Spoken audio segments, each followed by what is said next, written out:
Hello viewers, আসসালামু আলাইকুম। Welcome back to my channel cookings with রায়ানস মো। আমার আজকের recipe chicken fry, french fry দুটো একসাথে। আমি খুব সহজ রেসিপিতে করে দেখিয়েছি। একটু ধৈর্য ধরে আজকের আমার এই ভিডিওটি দেখলে আপনারা খুব ঝটপটে এই রেসিপিগুলো তৈরি করতে পারবেন। আমি এখানে চিকেন ফ্রাই তৈরি করার জন্য দুইটা চিকেন থাই পিস নিয়ে নিয়েছি। যে কোনো পিস দিয়েই আপনারা এগুলো তৈরি করতে পারবেন। আর এমন লম্বাটে টাইপের শেপ দিয়ে আমি এগুলোকে ছোট ছোট টুকরা করে কেটে নিয়েছি। যাতে করে মশলাগুলো খুব ইজিলি ঢুকে যায় আর চিকেনগুলো খেতে অনেক বেশি টেস্টি হয়। আমি এখানে ম্যারিনেট করার জন্য নিয়ে নিয়েছি 1 টেবিল চামচ আদা রসুন বাটা, আর দিয়ে দিয়েছি সামান্য একটু গোলমরিচের গুঁড়া, সামান্য একটু মরিচের গুঁড়া, জিরার গুঁড়া দিয়েছি সামান্য একটু, আর 1 টেবিল চামচ দিয়ে দিয়েছি ফুল ক্রিম গুঁড়া দুধ, আর স্বাদ মতো লবণ দিয়ে দিয়েছি। গুঁড়া দুধটা এখানে অবশ্যই ইউজ করতে হবে।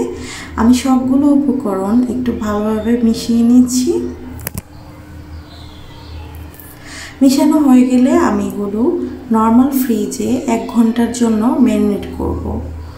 এখন আমি এখানে একটা বক্সে 1 কাপ ময়দা নিয়ে নিয়েছি। ময়দার পরিবর্তে আপনারা আটাও নিতে পারেন। নিয়ে নিয়েছি 1 টেবিল চামচ কর্নফ্লাওয়ার, সামান্য একটু মরিচের গুঁড়া, আর নিয়েছি খুব সামান্য 1 চিমটি গোলমরিচের গুঁড়া। স্বাদ মতো লবণ দিয়ে নেড়ে এগুলো ভালোভাবে আমি মিশিয়ে নিচ্ছি। এটা হচ্ছে আমার চিকেনের উপরে কোটিংয়ের জন্য আমি ইউজ করব।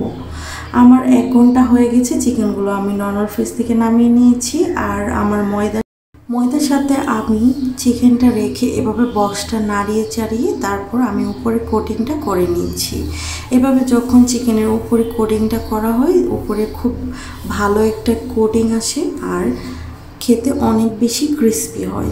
আমি ঝেড়ে তুলে নিচ্ছি। এখন একটা প্যানে আমি তেল দিয়ে দিয়েছি। তেলটা বেশ ভালোভাবে যখন গরম হয়ে আসবে তখন আমি চিকেনগুলো একে একে দিয়ে দিবে। চিকেন ফ্রাই করার জন্য অবশ্যই তেলটা অনেক বেশি গরম করে ফ্রাই করতে হয়, তাতে করে চিকেনগুলো অনেক ক্রিস্পি হয়।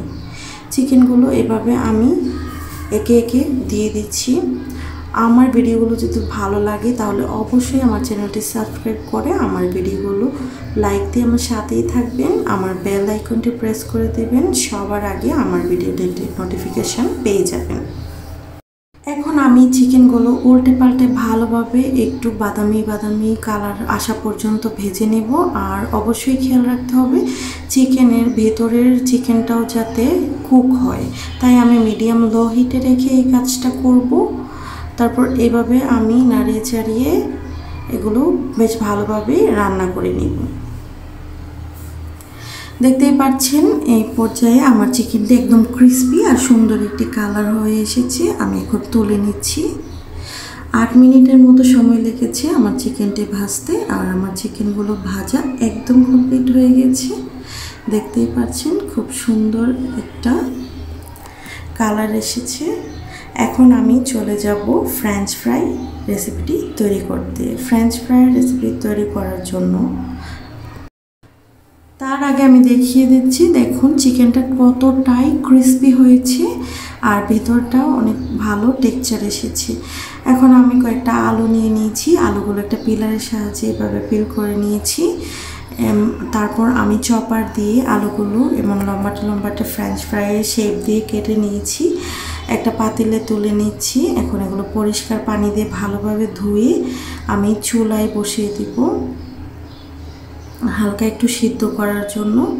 আমি চুলায় বসিয়ে দিয়েছি। আর এই পর্যায়ে আমি একটু লবণ দিয়ে দিচ্ছি। এখন আমি 3 মিনিটের মতো আলুগুলো সিদ্ধ করে নেব। আলুটা 3 মিনিট সিদ্ধ করব। 70% সিদ্ধ হয়ে গেলে আমি নামিয়ে নিয়েছি। আর পরিষ্কার ঠান্ডা পানি সাথে আলুতে দিয়ে দিয়েছি। আর এখন আমি আলুটা তুলে নিয়েছি। তুলে নিয়ে একটা স্ট্রেনারের সাথে এইভাবে ছেঁকে দিয়েছি যাতে সবগুলো পানি আলাদা হয়ে যায়। আর একটু ভালোভাবে পানিটা ঝরিয়ে নেওয়ার পর আমি একটা বাটিতে তুলে নিয়ে নিচ্ছি সামান্য একটু লবণ। এভাবে হাত দিয়ে ভালোভাবে মাখিয়ে তারপর নিয়ে নিব একটু কর্নফ্লাওয়ার। 1 টেবিল চামচ কর্নফ্লাওয়ার ছিটিয়ে ব্যাস হয়ে গেল আমার আলু একদম রেডি।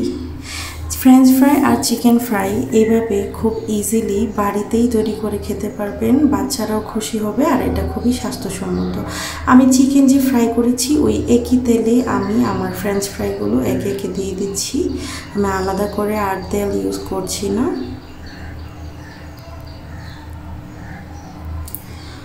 সবগুলো আলু আমি এভাবে একে একে দিয়ে দিব। আমার চ্যানেলটি যদি ভালো লাগে তাহলে প্লিজ আমার চ্যানেলটি সাবস্ক্রাইব করে আমার ভিডিওগুলো লাইক করে আমার সাথেই থাকবেন। এমন ক্রিস্পি একটা ভাব চলে আসলে আমি আলুগুলো তুলে নেব। যেহেতু আগেই আমি 70% সিদ্ধ করে নিয়েছি, এখন বেশিক্ষণ টাইম লাগবে না, জাস্ট উপরের কোটিংটা একটু ক্রিস্পি হয়ে গেলেই আমি তুলে নিয়েছি। দেখতেই পাচ্ছেন আমার ফ্রেঞ্চ ফ্রাই চিকেন ফ্রাই একদম তৈরি হয়ে গেছে। এভাবে অবশ্যই একবার বাসায় ট্রাই করবেন। বাড়িতে এভাবে চিকেন ফ্রাই ফ্রেঞ্চ ফ্রাই তৈরি করে খাওয়ার মজাই আলাদা। অবশ্যই ট্রাই করবেন, ট্রাই করে আমাকে কমেন্ট বক্সে জানাবেন। আজ বিদায় নিয়ে নিচ্ছি, আবার চলে আসবো নতুন রেসিপি নিয়ে। আল্লাহ হাফেজ।